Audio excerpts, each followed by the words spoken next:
माननीय मंत्री जी अब 12-16 पर अपना वक्तव्य दें।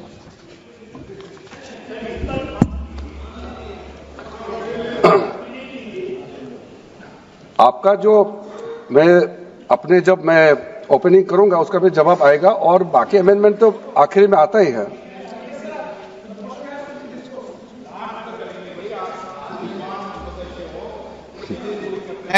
चलिए माननीय मंत्री जी। माननीय अध्यक्ष महोदय, हम सबको बहुत डिटेल में जाने का भी आवश्यकता नहीं है। कमेटी के बारे में उसका जिक्र काफी हो चुके हैं, लेकिन मैं इतना कहना चाहता हूं कि जो कमेटी इस बार दोनों सदन लोकसभा राज्यसभा मिला करके ज्वाइंट कमेटी में वक्फ अमेंडमेंट बिल पे जो चर्चा हुई है, आज तक भारत के संसदीय इतिहास में इतना व्यापक रूप से चर्चा, कंसल्टेशन और समय कभी नहीं दिया है।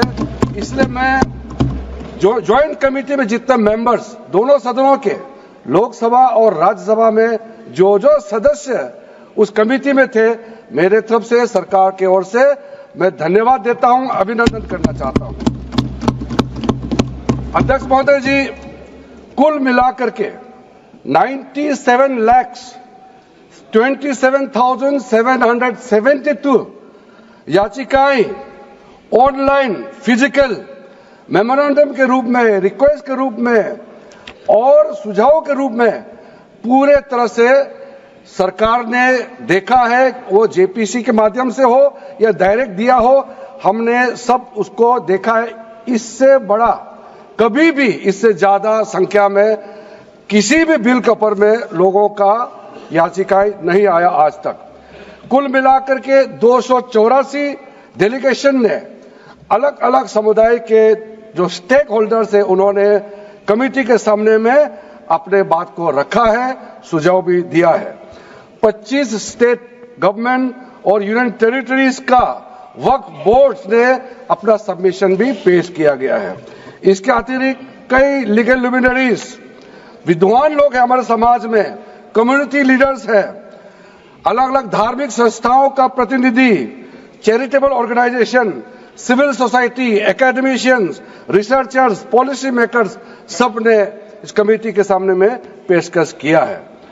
उसके साथ साथ मैं कहना चाहता हूं सर, आज जब मैं जो बात रखूंगा आपके सामने में, पिछली बार जब हमने ये प्रस्तुत किए थे बिल को इस सदन में, तब भी मैंने कई बातें बताई थी।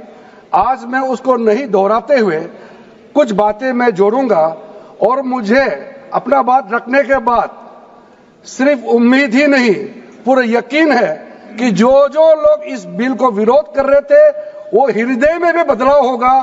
पॉजिटिव सोच के साथ इस बिल में सब समर्थन करेंगे, ये मैं विश्वास के साथ आगे अपना बात रखना चाहता हूं। क्योंकि मैं पॉजिटिव नोट से बात रखना चाहता हूं, तो इसलिए एक मेरे जो मन की बात है मैं कहना चाहता हूं, तो इससे अच्छा संदेश जाए। किसी के बात कोई, अध्यक्ष महोदय, किसी की बात कोई बदगुमान ना समझे, इस जमीन का दर्द कभी आसमान ना समझेगा। ये मैं दिल से कह रहा हूं, क्योंकि अच्छा सोच के साथ, बड़ा दिल के साथ, खुले मन से मैं ये प्रस्ताव आपके सामने में पेश कर रहा हूं।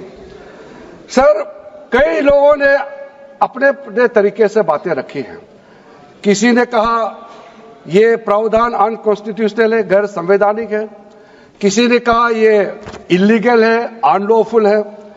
सर, ये बिल जो हम लोग जिक्र कर रहे हैं कोई नया विषय नहीं है। आजादी से पहले ये बिल, जब पहली बार मुसलमान वक्फ वैलिडेटिंग एक्ट पास किया गया था 1913 में, तब से इसका इतिहास शुरू होता है। उससे पहले प्रिवी काउंसिल ने 1894 में इनवैलिडेट किया था वक्फ अल औलाद को। बाद में उसका प्रॉपर लीगल फॉर्म में 1913 के बाद फिर 1923 में द मुसलमान वक्फ एक्ट लाया गया था, जिसमें अकाउंटिंग और ट्रांसपेरेंसी के बारे में ये जोर उसको देते हुए ये एक्ट पास किया गया था। उसके बाद 1930 में द मुसलमान वक्फ वैलिडेटिंग एक्ट लाया गया है, जो रीइंफोर्स करता है legal validity of the family waqf. परिवार में जो वक्फ होता है उसको जोड़ देते हुए यह बिल लाया गया है।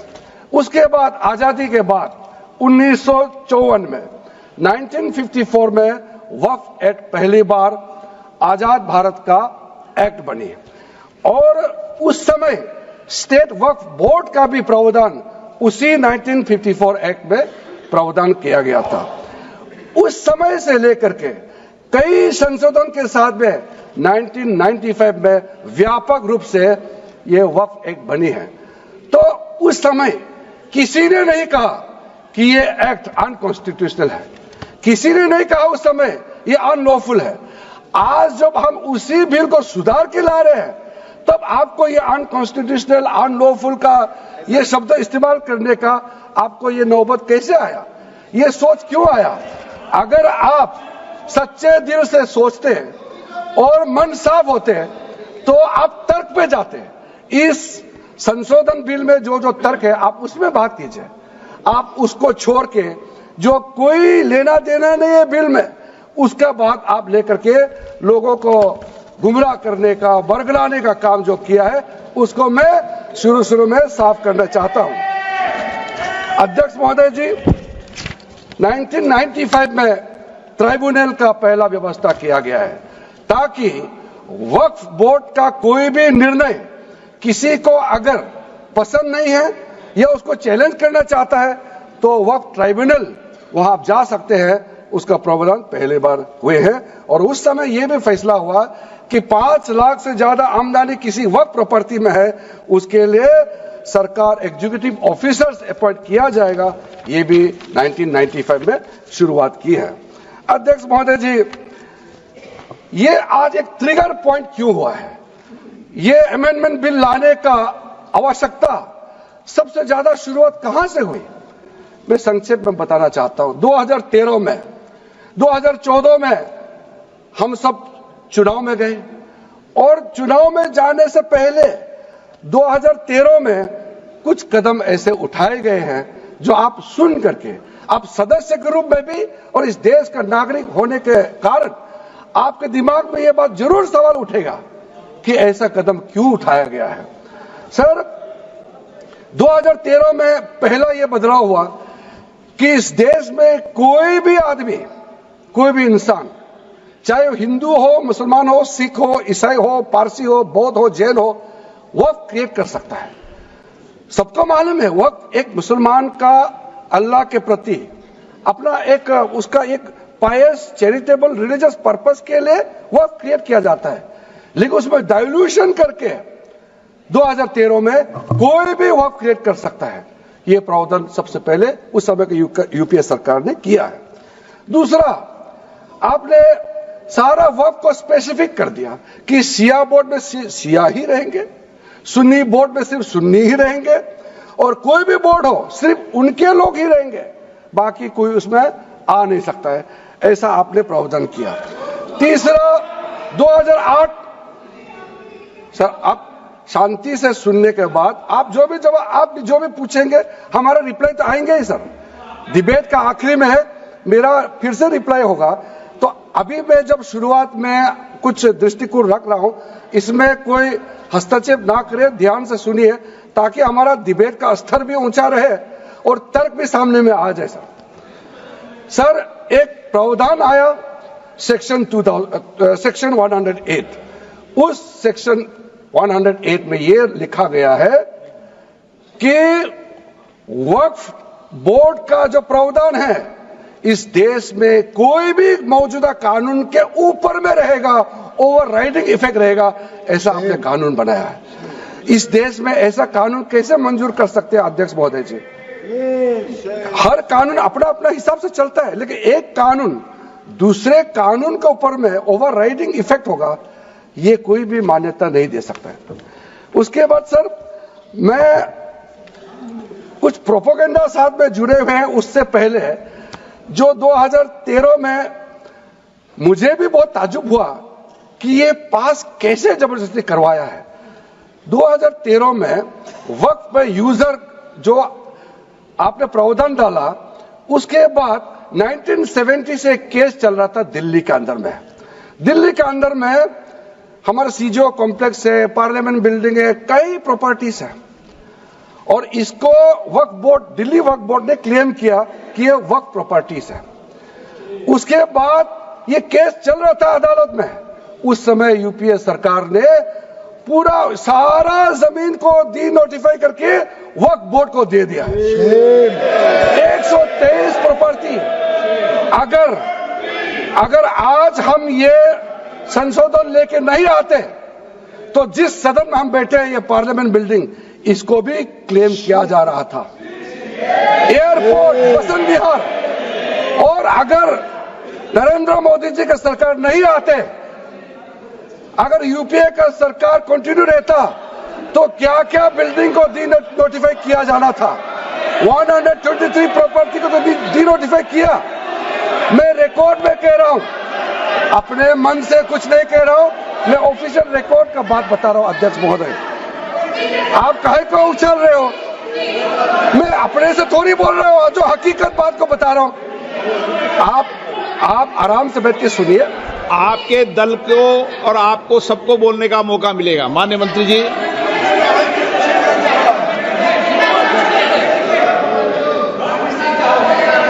सर, मैं फिर से कह रहा हूं, मैं एक शब्द अपने ओर से नहीं कह रहा हूं, जो घटना है, जो हकीकत है, यही कह रहा हूं। इनको इसमें इतना उछालने का, उत्तेजित होने का कोई मतलब ही नहीं है सर। अध्यक्ष महोदय,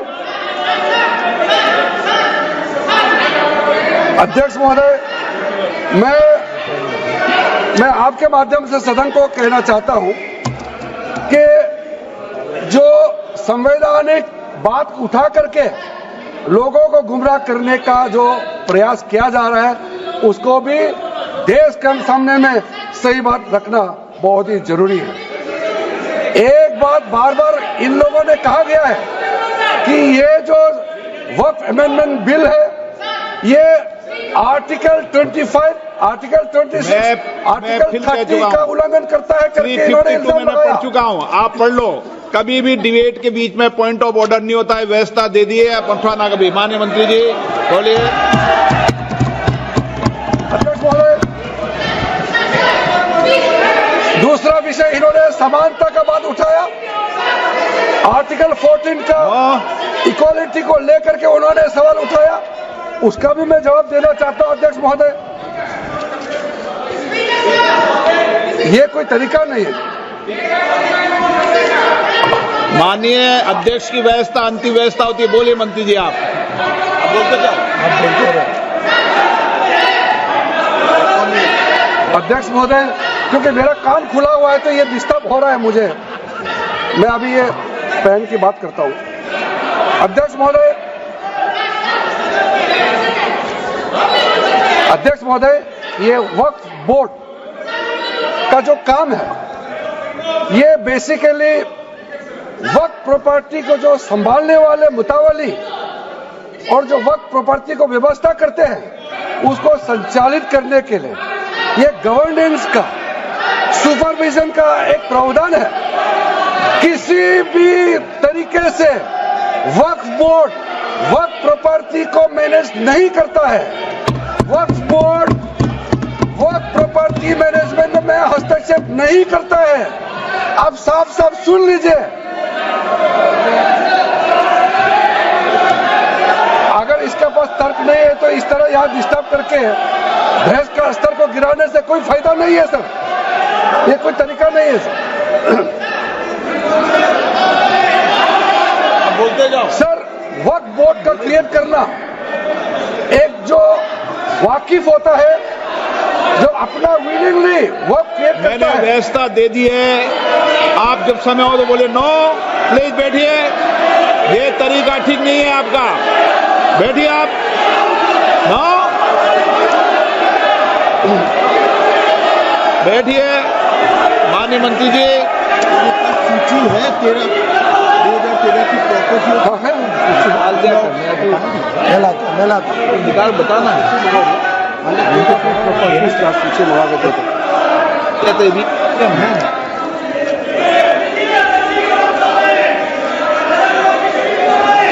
अध्यक्ष महोदय, सबको बोलने का मौका मिलने वाले हैं, तो कम से कम बात को शांति से सुनने के बाद आप अपना बात रखिए।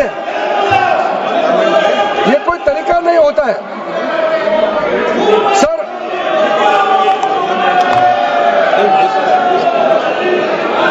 अध्यक्ष महोदय,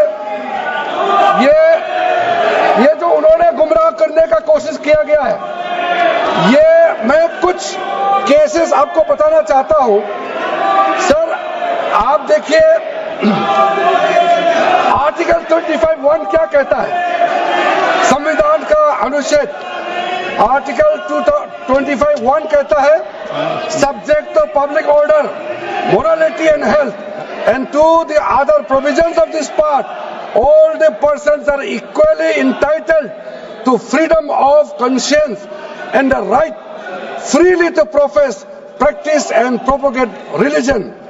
सर, गवर्नमेंट किसी भी धार्मिक व्यवस्था को, किसी भी रिलीजियस इंस्टीट्यूशन, कोई धार्मिक काम में हस्तक्षेप करने नहीं जा रहा है, ना ही वक्फ बोर्ड किसी धार्मिक स्थल का व्यवस्था में कोई भी तरीके से हाथ डालने का प्रावधान है, बिल्कुल नहीं है सर।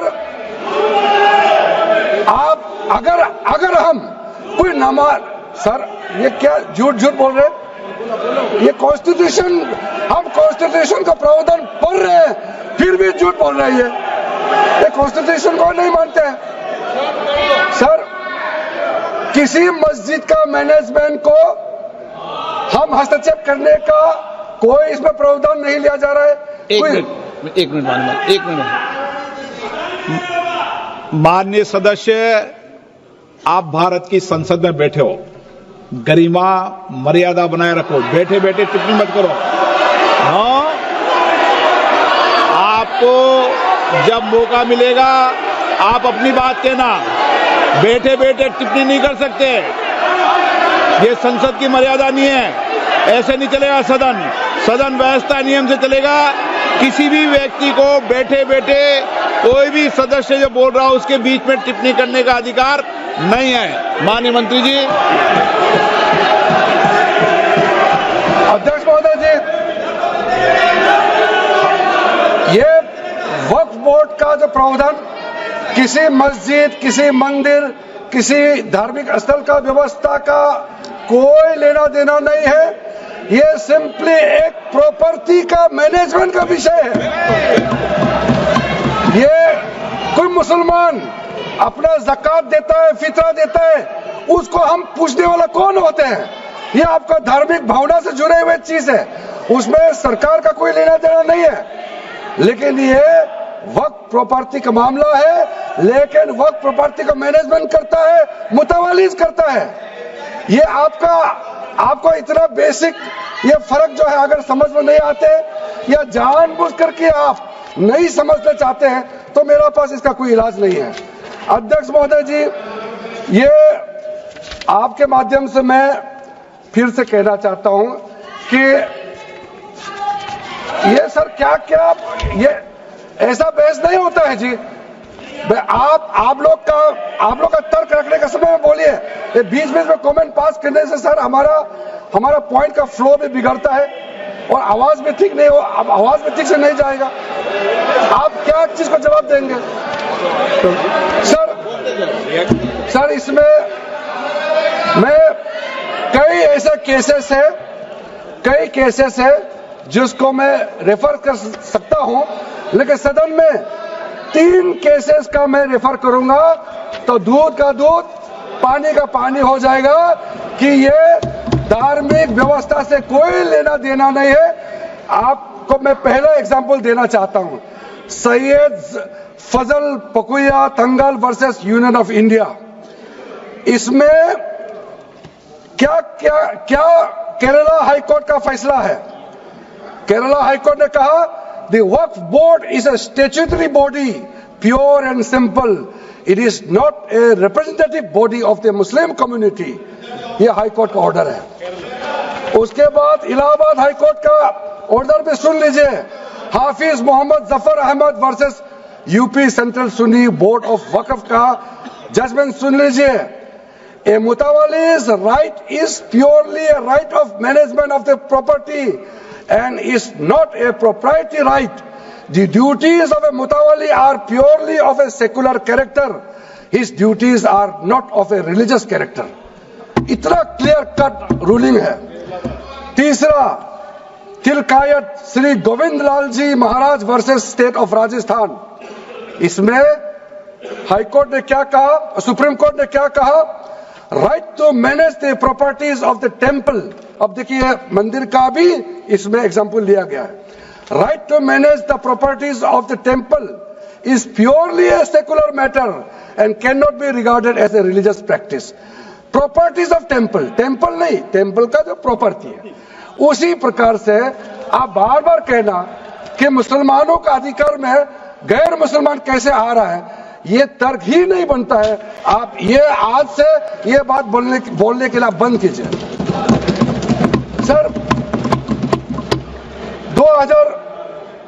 2013 में जो काम किए गए हैं उसमें मैं एक चीज जिक्र करना चाहता हूं। इलेक्शन आने वाला था, बहुत ही कम दिन बच गए थे, इलेक्शन कोड ऑफ कॉन्डक्ट लगने ही वाला था। हम सबको मालूम है अप्रैल और मई में चुनाव हुआ था। 5 मार्च 2014 को उस समय के यूपीए सरकार ने 123 प्राइम प्रॉपर्टीज को जो housing and urban development ministry के तहत आता है उसको आपने दिल्ली वक्फ बोर्ड को ट्रांसफर कर दिया। क्या जरूरत था? कुछ दिन बाकी था चुनाव होने के लिए, आप इंतजार तो करते। आपने सोचा ये करके वोट मिलेंगे, लेकिन आप तो चुनाव तो हार गए, तो फायदा क्या हुआ? ऐसा काम करने से वोट नहीं मिलता है। इसलिए लोग इंटेलिजेंट है, हमारे देश के लोग समझदार है, इसलिए वोट बैंक का राजनीति के बिना हम अच्छे सोच के साथ में आज इस सदन में फिर से आए हैं। कुछ एनोमलीज है इस बिल में, तो इसको बदलना जरूरी था। मैंने एक पहले भी इसका जिक्र किया था कि आपने कहा कोई भी हिंदुस्तानी, कोई भी भारतीय वक्फ क्रिएट कर सकता है। वो 95 में ऐसा नहीं था, आपने 13 में बदलाव किया, उसको हमने फिर से 1995 का प्रावधान को फिर से रिवाइव करते हुए ये हमने जोड़ा है कि वक्फ वही क्रिएट कर सकता है जो मिनिमम 5 साल इस्लाम को प्रैक्टिस करता है। बहुत साफ साफ शब्दों में प्रावधान रखा है। सर, जो वक्फ बोर्ड बने हैं हम उसको बहुत ही सेकुलर इंक्लूसिव बनाना चाहते हैं। आपका पुराना प्रावधान को हटा करके अब हमने कहा है कि वक्फ बोर्ड में शिया भी रहेंगे, सुन्नी भी रहेंगे, बोहरास भी रहेंगे, आगा कानिस भी रहेंगे, मुसलमानों में जो बैकवर्ड है, पिछड़े लोग हैं वो भी रहेंगे, और साथ साथ में महिला भी रहेंगे और एक्सपर्ट नॉन मुस्लिम भी रहने का प्रावधान रखा गया है। सब स्वागत करना चाहिए, इसको किसी को आपत्ति होने का कोई जरूरत नहीं है। उसके बाद सर मैं थोड़ा सा इसको विस्तार करके बताना चाहता हूं। मेरा ही खुद का एग्जांपल मैं देता हूं। मान लो मैं मुस्लिम नहीं हूं, लेकिन मैं माइनॉरिटी अफेयर्स मिनिस्टर हूं, तो मैं सेंट्रल वक्फ काउंसिल का चेयरमैन होता है। तो मेरे होने के बावजूद उसके बाद टोटल 4 नॉन मुस्लिम हो सकता है वक्फ बोर्ड वक्फ काउंसिल में मेंबर, और उसमें मैक्सिमम 4 नॉन मुस्लिम के साथ साथ में 2 महिला कंपलसरी है। 2 महिला होना ही चाहिए सर। उसके बाद सर स्टेट अभी आप पूरा वक्फ बोर्ड देख लीजिए, महिला कहाँ है? महिला को भी रखा ही नहीं है, वो सिर्फ बातें करते हैं। सर 22 सर मैं स्पेसिफिक बताना चाहता हूं। सेंट्रल वक्फ काउंसिल में टोटल 22 मेंबर्स में 4 नॉन मुस्लिम से ज्यादा मेंबर नहीं हो सकते हैं। एक्स ऑफिशियो के पद को मिला करके 3 मेंबर ऑफ पार्लियामेंट होगा। मेंबर ऑफ पार्लियामेंट तो किसी धर्म का हो सकता है। जब इलेक्शन करते हैं तो कोई भी धर्म का मेंबर ऑफ पार्लियामेंट या एमएलए बन सकते हैं। सर 10 मेंबर मुस्लिम कम्युनिटी से होगा, 2 फॉर्मर जजेस होंगे सुप्रीम कोर्ट और हाई कोर्ट के, 1 advocate of national eminence member रहेंगे, 4 persons of national eminence from various field. ये तो कई कमिटियों ने इसको सिफारिश किया है। और एडिशनल सेक्रेटरी या joint secretary to the government of India उसमें रहेंगे। आउट ऑफ 10 मुस्लिम मेंबर्स 2 महिला अनिवार्य है, ये हमने प्रावधान रखा है। और स्टेट बोर्ड में आउट ऑफ 11 मेंबर्स 3 से ज्यादा नॉन मुस्लिम नहीं हो सकता है। एक्स ऑफिशियो को मिलाकर के 1 chairperson, 1 MP, 1 MLA, 4 members from Muslim community, 2 members with professional experience, 1 member of Bar Council and Joint Secretary to the state government dealing with work matters. Out of 4 Muslim members, 2 shall be women. ये हमने रखा है ताकि हमारे बहनों को किसी तरीके से दरकिनार नहीं कर सके। वक्फ एक सर हमने जो नया प्रावधान रखा है उसमें जितना भी जो आर्बिट्रेरी प्रोविजन जो जरूरी नहीं था उसको हमने सामान्य रूप से देश में और जितना कानून है उसको मिलाते हुए मुख्य रूप से ट्रांसपेरेंसी इन वर्क मैनेजमेंट, सर्वे को अपडेट करने के लिए जो पहले इनसफिशिएंट प्रोविजन था इसमें वर्क लैंड रिकॉर्ड्स वगैरह में महिलाओं का इनहेरिटेंस राइट्स, बच्चों का राइट और साथ साथ में कई हजारों केसेस पेंडिंग है ट्राइब्यूनल और कोर्ट्स में, उसको सेटल करने के लिए जो आज लगभग 10,000 से भी ज्यादा केसेस जो पेंडिंग था और कुछ सालों के अंदर में 13 से 30,000 केसेस पेंडिंग हो चुके हैं, उसको सरलता से सुलह करने के लिए हमने रास्ता खोजा है। एक चीज बार बार आप लोग कहते हैं, हमारे पक्ष के लोग हो या उस साइड के पक्ष के लोग हो या जो सदन से बाहर है वो एक वक्तव्य देते रहते हैं, मैं उसको सुधारना चाहता हूं। ये कहते हैं कि हमारा देश में लैंड बैंक जो है वक्फ बोर्ड के पास 3rd लार्जेस्ट है। पहला रेलवे, इंडियन रेलवे, फिर इंडियन आर्मी मतलब इंडियन डिफेंस का, और फिर कहता है वक्फ बोर्ड के पास जमीन है। मैं उसको सुधारना चाहता हूं। सर आप भी तो ट्रेन में चलते हैं, हम लोग भी ट्रेन में चलते हैं, हजारों किलोमीटर ट्रेन का पटरी लगा हुआ है, स्टेशन बना हुआ है। वो ट्रेन का पटरी लगा हुआ है वो रेलवे का प्रॉपर्टी थोड़ी है, ये तो देश का प्रॉपर्टी है, हम लोग सब चलते हैं उसमें। इसको आप कैसे लगा सकते हैं कि रेलवे के पास इतना है, वक्फ बोर्ड के पास इतना है? वो देश का प्रॉपर्टी है। हमारा डिफेंस के पास कहता है कि 2nd लार्जेस्ट है।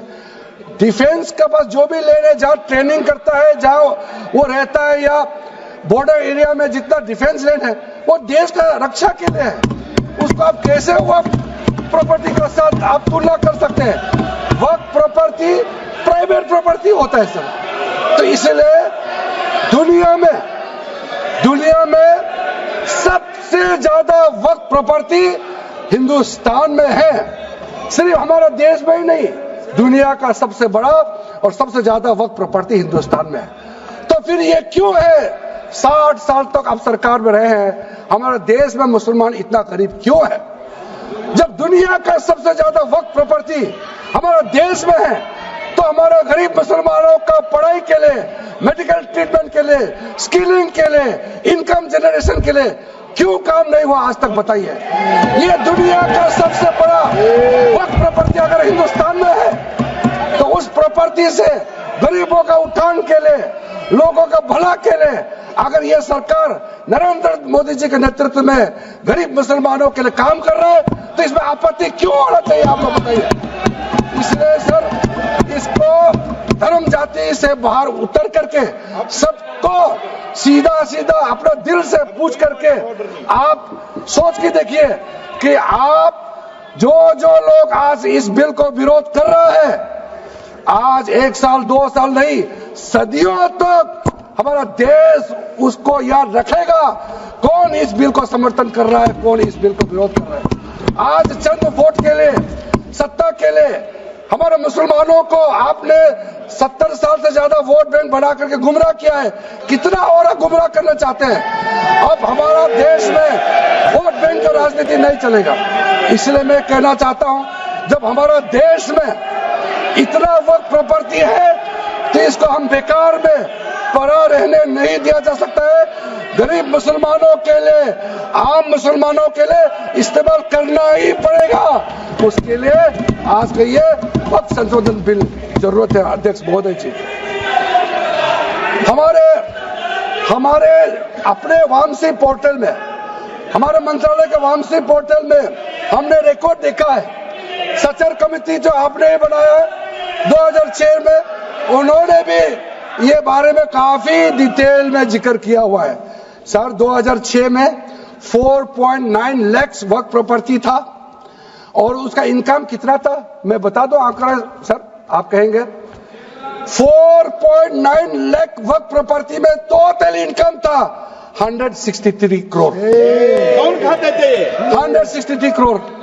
और आपने 2013 में बदलाव करने के बाद आज इनकम कितना बढ़ा है वो भी मैं बता देता हूं। हो गया 166 करोड़। 3 करोड़ बढ़ा है।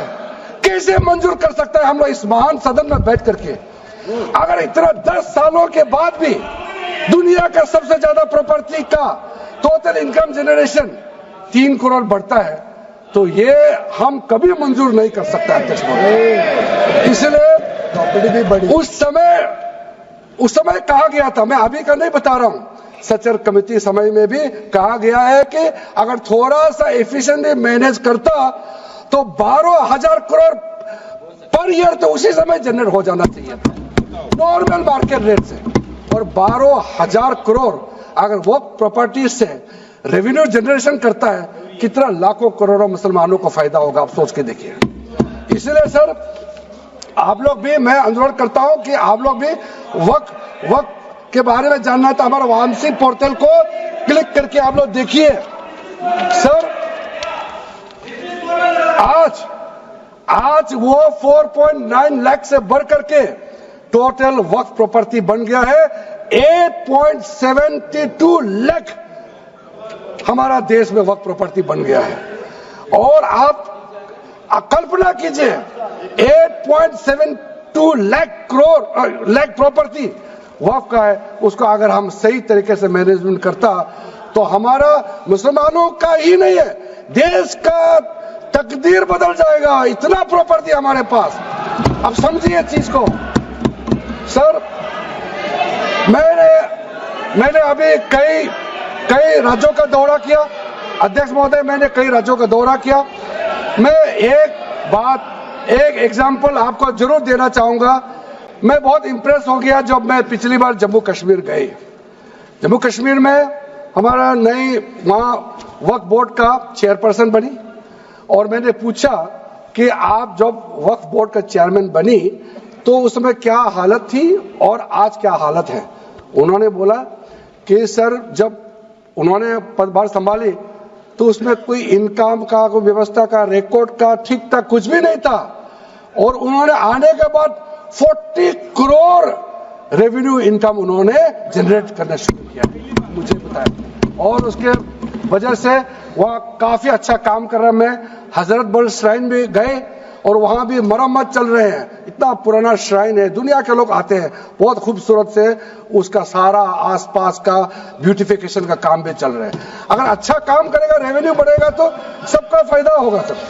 इसलिए सर आप लोग आज बिल को समर्थन करने के बाद मेरे ऑफिस में आइए, 1 साल के अंदर में इसका ट्रांसफॉर्मेशनल इंपैक्ट क्या होता है मैं ही आप लोगों को बता दूंगा। सर वक्फ अमेंडमेंट जो बिल लाए हैं उसमें जेपीसी का कई रिकमेंडेशन है जिसको हमने समर्थन किया है और एक्सेप्ट किया हमने इस बिल में लाया। इसलिए बोलना कि जेपीसी का आपका कमेटी का बात को माना ही नहीं है, आपका कमेटी का बात नहीं सुना गया है, वो गलत बात है सर। अध्यक्ष महोदय जी, पार्लियामेंट्री कमेटी जब बनता है तो उसका एक अपना सैंक्टिटी होता है और उस कमेटी में खुले बहस हुए हैं।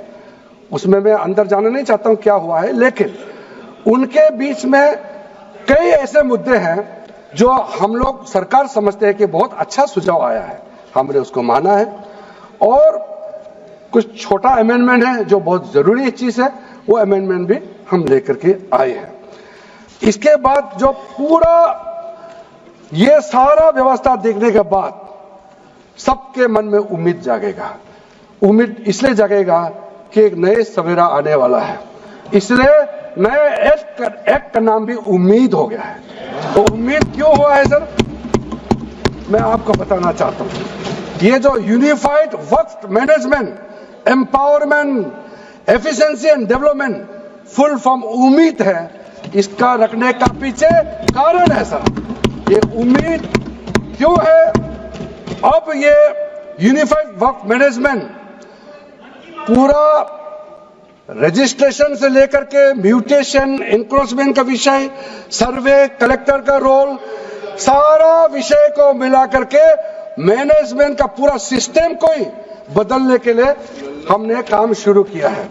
उसके बाद एम्पावरमेंट, कैसा एम्पावरमेंट होने वाला है?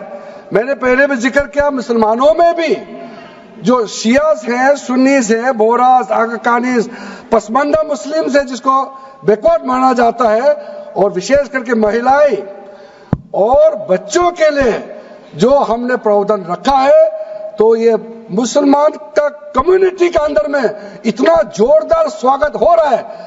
अध्यक्ष महोदय, यहां में कुछ मेंबर विरोध जरूर कर रहे हैं, लेकिन मैं कुछ मेंबर को मेरे घर में मैं न्योता देना चाहता हूं। और जो मुस्लिम डेलीगेशन मेरे घर में आ रहे हैं, स्वागत कर रहे हैं इस बिल को, उसका भी नजारा आप लोग देख लीजिए, आपका सोच बदल जाएगा। आपको नहीं मालूम मुसलमानों में कितना भयंकर समर्थन कर रहा है इस बिल को लेकर के, आप लोग को मालूम ही नहीं है। करंट है अंदर में, गरीब मुसलमानों का तो संदेश बार बार आ रहा है कि जल्दी पास कीजिए इस बिल को। इसलिए आप लोग संदेह में मत रहिए। एफिशिएंसी को हमने बढ़ाने का काम किया है। टेक्नोलॉजी का उपयोग करते हुए सेंट्रलाइज्ड डेटाबेस होगा, डिजिटल पोर्टल होगा, कोई छुप के अंधेरे रातों में वर्क क्रिएट नहीं कर सकता है। इसका पूरा रजिस्ट्रेशन का प्रावधान है, ट्रैकिंग होगा, निगरानी रखा जाएगा, कंप्लायंस का प्रावधान है, और जो मैनुअल हाथों से जो गलत होगा उसका भी करेक्शन करने का प्रावधान है। ब्यूरोक्रेटिक डिले होता है उसका भी समाधान हमने पूरा बिल में तरीका बना के रखा हुआ है।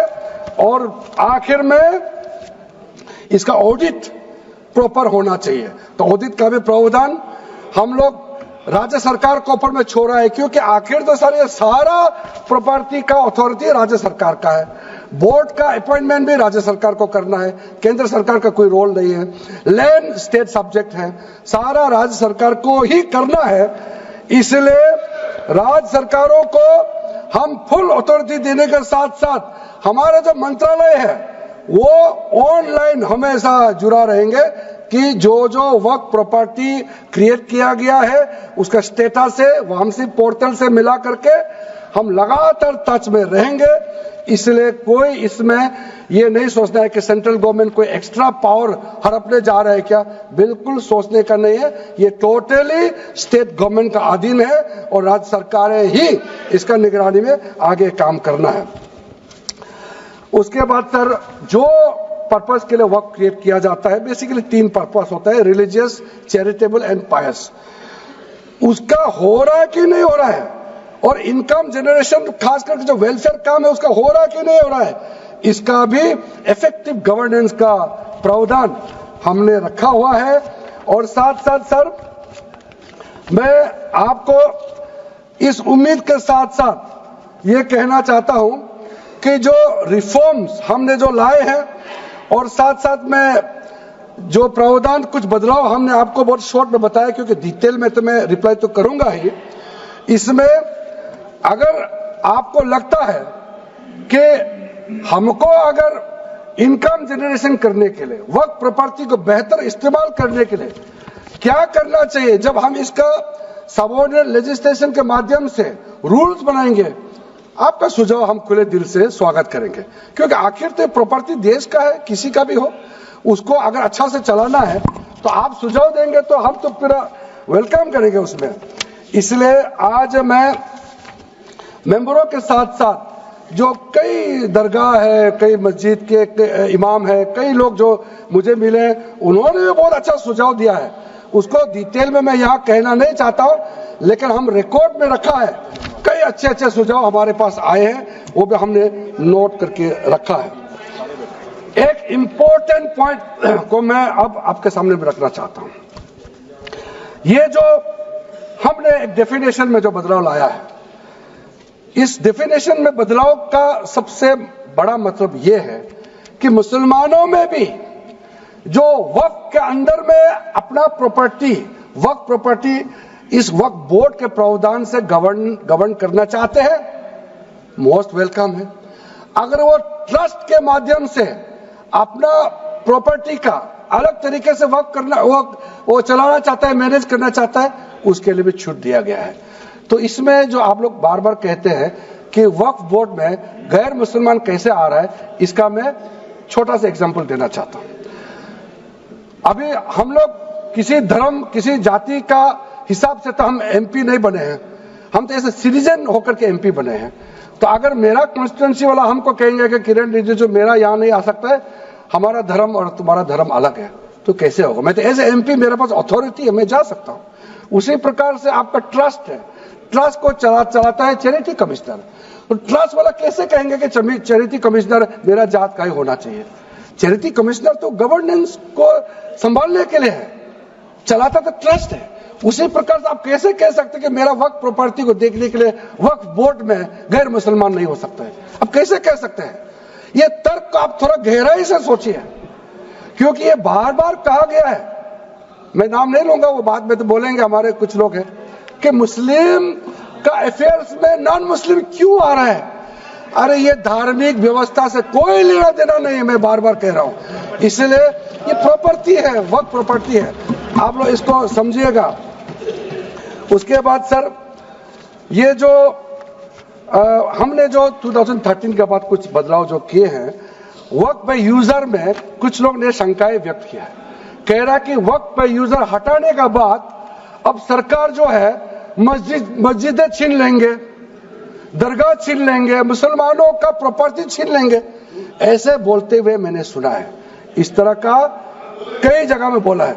मैं इसमें साफ साफ कहना चाहता हूं, हम लोग सब हर किसी ना किसी राज्य से आते हैं। We all belong to each and every part of our country. We are together. We may belong to different states and union territories. We are all Indian. ये अथॉरिटी राज्य सरकार को हमने कैसे दिया?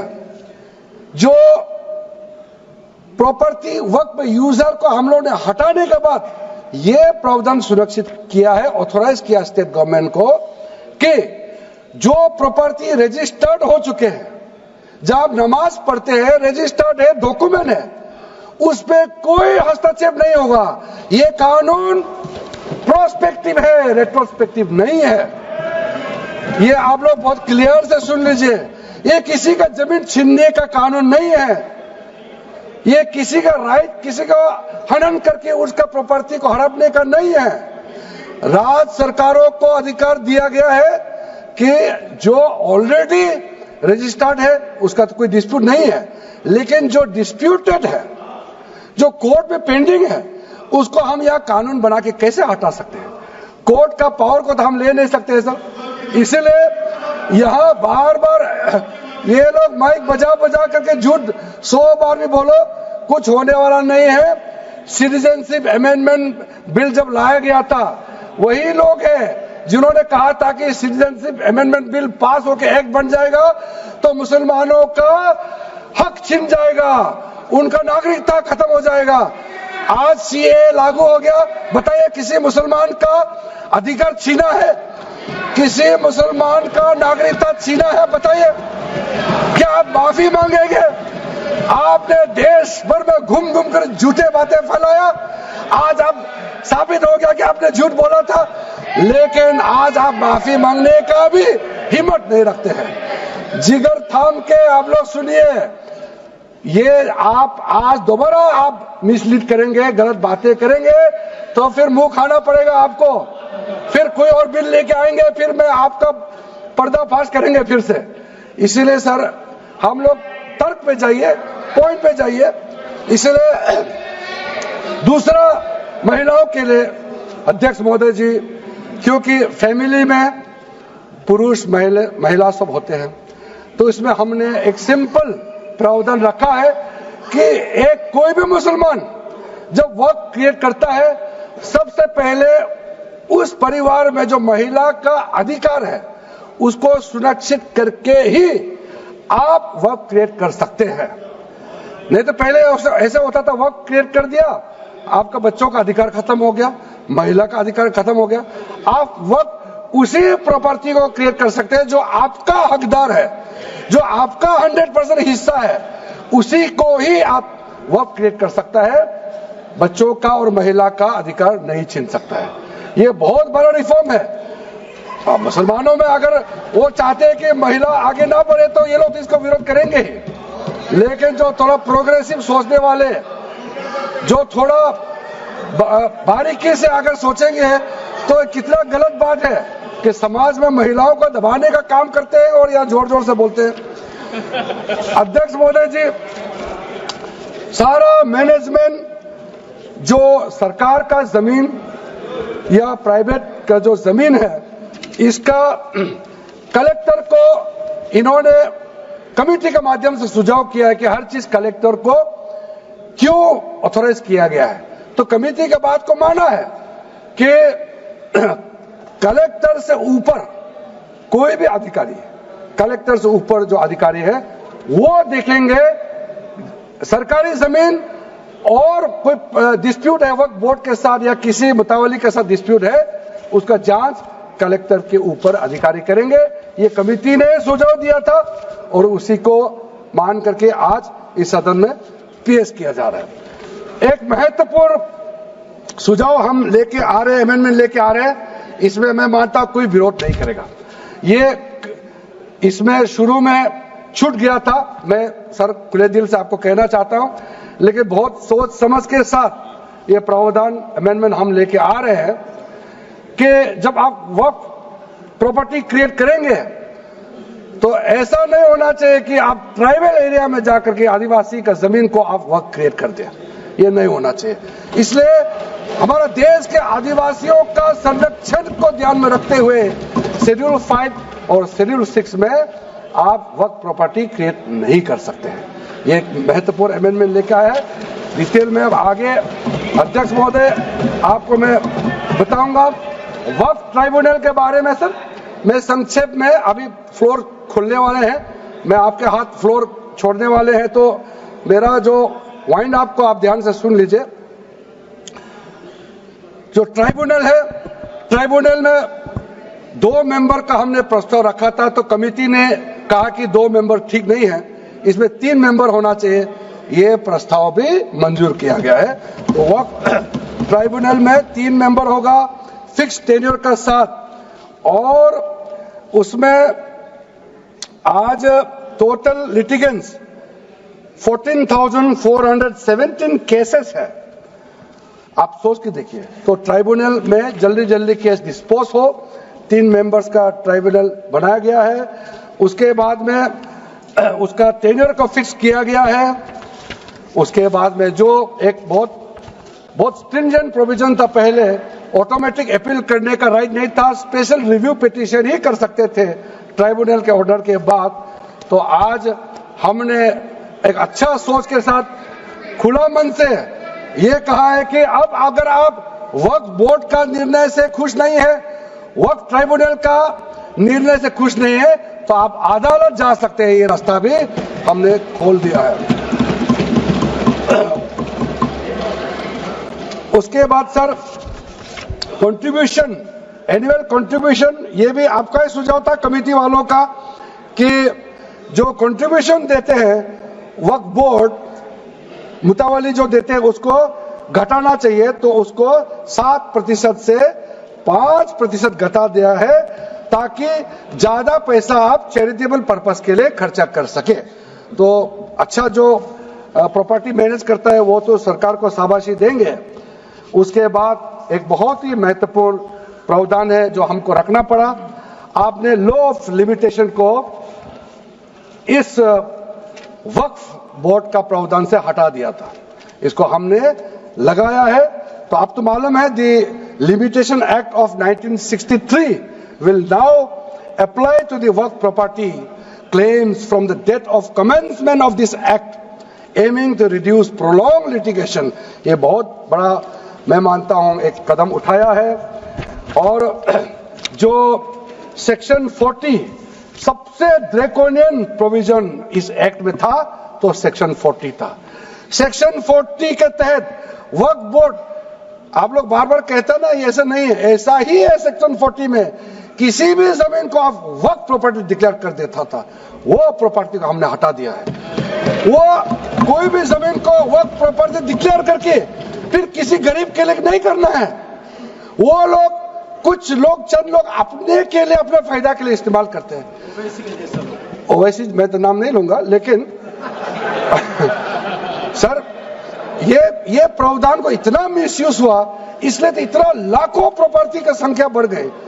अब किसी प्रॉपर्टी को कैसे आप क्लेम कर सकते हैं? इसलिए इस सेक्शन 40 की वजह से अध्यक्ष महोदय जी, इस सेक्शन 40 की वजह से कई मुद्दे इस देश में आया है। आज पूरा हमारा देश का क्रिश्चियन कम्युनिटी, जो कैथोलिक चर्च काउंसिल के लोग, भारत चर्च ग्रुप के लोग, केरला में हो या देश भर में, आज पुकार के क्यों कह रहा है कि वक्त संशोधन बिल जल्दी पारित होना चाहिए। वो इसलिए कि सेक्शन 40 का मिसयूज होता था। सर आप सोचिए, केरला का एमपी, तमिलनाडु का एमपी लोग तो सोचिए, अगर आपने गलती से इस बिल का विरोध कर दिया तो आप क्या विरोध झेलना पड़ेगा बाहर में, आप कल्पना कीजिएगा। अभी से आप सोचिए, मैंने पिछली बार भी बताया सुरेंद्रेश्वर टेम्पल के बारे में, तो आपको बताया जब बाकी कोई धर्म ही नहीं था तब ये सुरेंद्रेश्वर टेम्पल था। तिरुचेंथुराई विलेज तमिलनाडु में, उसको वक्त डिक्लेयर करने के बाद कर्नाटका में तो हजारों एकड़ का इशू है। फिर सर हरियाणा में जतलाना विलेज यमुनानगर में सिख गुरुद्वारा का जो जमीन है, कभी वहां मस्जिद भी नहीं था, कभी वहां मुस्लिम का सेटलमेंट का भी रिकॉर्ड नहीं था, उसको भी वक्फ डिक्लेयर कर दिया था। उसी प्रकार से केरला का मुनम्बम का जो इशू है वो तो अभी सब जान ही रहा है कि 600 क्रिश्चियन फैमिलीज का जो जमीन को वक्फ बोर्ड ने वक्फ डिक्लेयर कर दिया, चर्च का भी कर दिया और आगे जाने का रास्ता भी बंद कर दिया था। अगर हम ये बिल पारित कर दिया, उसका अपना जमीन वापस मिल जाएंगे गरीबों का, किसानों का। ऐसे चीजों में आप लोग समर्थन करना चाहिए। मैं तो मानता हूं कि अभी भी देर नहीं हुआ, अभी भी आप जिद पे राजनीतिकरण करके आप अड़े रहे, आप मुश्किल में फंसने वाले हैं। विशेष करके हमारे कांग्रेस वालों को मैं कहना चाहता हूं, और बाकी हमारे साथी दल है, कांग्रेस के झांसे में ना आए, आपको भी डुबा देंगे ये लोग। इस बिल को विरोध करके बहुत बड़ा नुकसान होने वाला है। आप ध्यान से सुनिए अध्यक्ष महोदय। इसलिए अंत में सर, क्योंकि मैंने कहा है कि मैं आखिरी में जवाब दूंगा, तो हम लोग आगे भी इस पार्लियामेंट को भी वक्त डिक्लेयर ना कर दे, हम लोग आराम से भविष्य के लिए और अच्छा काम करें।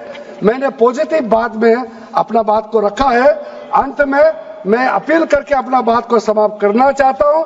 इसी लाइन के साथ मेरी हिम्मत को तो सराहो। देखिए मैं कितना हिम्मत के साथ बोल रहा हूं। मेरे हिम्मत को तो सराहो, मेरे हमराही बनो, मैंने एक शम्मा जलाई है हवाओं के खिलाफ। आप लोग जब इस बिल को समर्थन करेंगे, मैं, हमारे वरिष्ठ नेता सब सदन में बैठे हम लोग सुन रहे हैं, मैं अपने आप को बहुत भाग्यवान मानता हूं, मैं भाग्यशाली हूं। प्रधानमंत्री नरेंद्र मोदी जी ने मेरे जैसे एक साधारण सदस्य को इतना पुण्य काम करने का मौका दिया है, इस बिल को यहाँ रखने का मौका दिया है। करोड़ों करोड़ों गरीब मुसलमान बहने दुआ देने वाला है, दुआ में अकेला क्यों लो, ये दुआ आप भी लेना चाहिए। इस बिल को समर्थन दीजिए, ये मेरा अनुरोध है अध्यक्ष महोदय।